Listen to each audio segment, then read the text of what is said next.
I got to meet this guy last week here at Land of Legends. I've seen him in the pits a couple times, been watching his 305 sprint car on the track for some time, but Trevor Years did something he had not done before. He took his 305 to victory lane here at Land of Legends Raceway. It was quite the scene. Wife, girlfriend, she was there? Girlfriend, okay. It was really nice to see you guys here. First of all, congratulations on the win. I can only imagine how that must have felt, Trevor.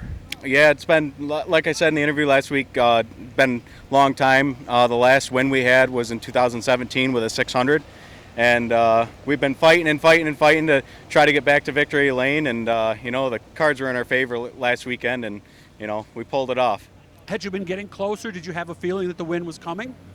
Honestly, last weekend, I didn't think that was even going to be a possibility. We always struggle with those really slick tracks and everything. Sean Donath has really worked with us. Good guy to have work with you. Yeah, for sure. On driving style and setup and stuff. So we have been getting closer and closer. But like I said, last weekend was the last weekend that I thought we were going to take it. Why? You hadn't been running well, or just those track conditions? Just like you said? The slick tracks. Okay. The throttle control and using gas and brake at the same time. Yes. Operating on that smooth profile.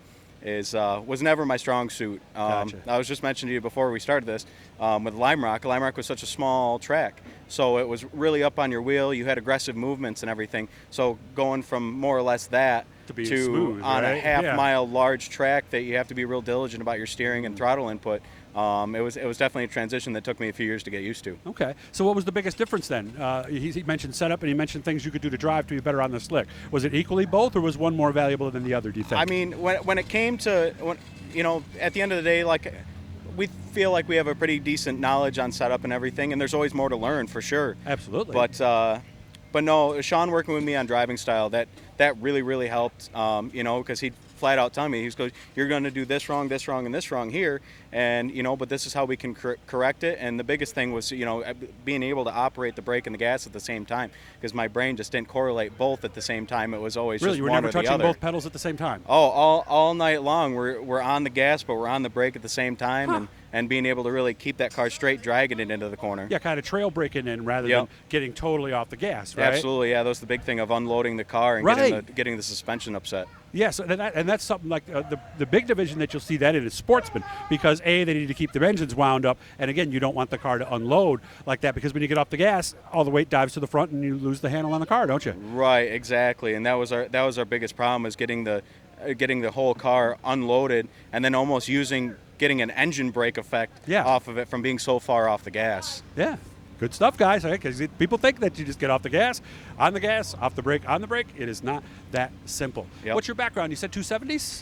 Yeah, I started racing when I was 8 years old in 2001 in cage karts, and then just went from cage karts, 125s, 270s, 600s. I ran sportsman for a year here in 18 and missed my wings from doing the micro sprints, and that's when we decided to grab the 305.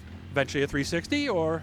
It's in the talks for next year. Oh, really? Yeah, okay. We've been really enjoying the traveling with CRSA and everything. So because that's a nice way to kind of ease into that, right? Absolutely. There's a lot of same tracks too. I really enjoy racing here, but at the same time, I love going down the road and seeing somewhere I haven't seen before. And I think at this point it'd be a good move just to kind of force myself out of my comfort zone a little bit and really start to get out there. Now, what happened to your friends over here, the Dan Cron crew? They were going to go in the background and make faces. Did they chicken out when they saw the camera? I think they did. I think they were a little camera shy. Yeah, because that's how. What I can always tell guys, when I go up to ask somebody, I got a camera in my hand, and I go, "Who's the driver?"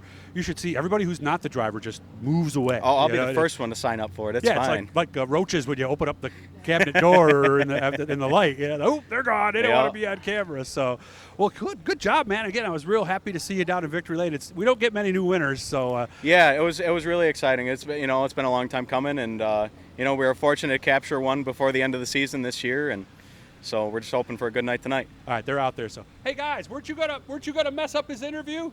Here, get their attention. Hey, did you guys want to make some faces or? No, we're good. Oh, see, yeah, we were right. Yeah, see, they didn't want to go on camera. So. Put on your ball of candy instead. We're good. Oh, okay. And I have to do this because they said they didn't want to. He's got his good shoes on today. These are good luck. There we go. That got a reaction out of him. So good to see you, Dan. Hit the bluey. Subscribe, guys. Like, share, support if you can. Good to see you out. Maybe I'll see you down there tonight. I hope so.